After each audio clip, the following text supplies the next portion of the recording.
എന്റെ ആങ്ങളമാർ എന്തുമാത്രം ആറ്റുമായിട്ടിരുന്ന് കൊണ്ടുവന്നതാ. ഞങ്ങളുടെ നിലയ്ക്കും വിലയ്ക്കും ചേരാത്ത വലിയൊരു കുടുംബത്തിൽ നിന്ന് ഒരു ചെറുക്കം വന്നപ്പോ നീ ഇങ്ങനെയൊക്കെ കാണിച്ച?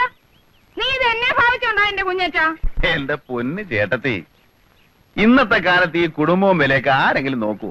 ഓ, നല്ലൊരു ചെറുക്കനല്ലേ നമ്മുടെ മോളിക്കുട്ടിക്ക് വന്നതല്ലേ എന്നോർത്ത് മീനുമൊക്കെ മേടിച്ചാണ്ട് ഞാൻ വന്നപ്പോ എനിക്ക് ഇവനെ അങ്ങോട്ട് കാണുകയും എന്റെ ശരീരം മുഴുവൻ അങ്ങോട്ട് വിറഞ്ഞു വന്നു. എണ്ണയും തേച്ച് പരിഷ്കാരിയാന്ന് പറഞ്ഞൊരു കാട്ടുമാക്കാൻ നമ്മുടെ മോളിക്കുട്ടിക്ക് ഇവൻ ചേരുവോ? കുറെ ഏലക്കായും റബ്ബറും തേങ്ങായും ഉണ്ടെന്ന് പറഞ്ഞിട്ട് എന്നാ കാര്യം? ഇത്ര ഐശ്വര്യവും ദൈവഭയമുള്ള ഒരു കൊച്ചിനെ ഈ കുരങ്ങനെ പിടിച്ചു കൊടുക്കേണ്ട വല്ല കാര്യമുണ്ടോ? ഞാൻ ഇച്ചിരി മനഃപൂർവ്വം തന്നെ പറഞ്ഞതാ. നിങ്ങൾക്ക് ഇപ്പൊ എന്നോട് കോപം തോന്നും. എന്നാലും നിങ്ങളെ മോളിക്കുട്ടിയെ വിളിച്ച് രഹസ്യമായിട്ടൊന്ന് ചോദിച്ചു നോക്കിയേ. അവർക്ക് ഇഷ്ടപ്പെട്ട കാണത്തില്ല ഈ സാധനത്തിന്. അത് നിനക്കെങ്ങനെ അറിയാം? നിന്നോട് അവളങ്ങനെ പറയാൻ പറ്റോ ചെയ്തോ? എന്നോട് അങ്ങനെ പറഞ്ഞു? അയ്യോ, ഞാൻ ഇങ്ങനെ ഒരുപാട് പെമ്പിള്ളേരെ കണ്ടിട്ടുള്ളേ ചേട്ടത്തി. എനിക്കറിയാം നമ്മുടെ മോളിക്കുട്ടിക്ക് നല്ല മണി പോലത്തെ ആമ്പിള്ളേരെ കിട്ടും.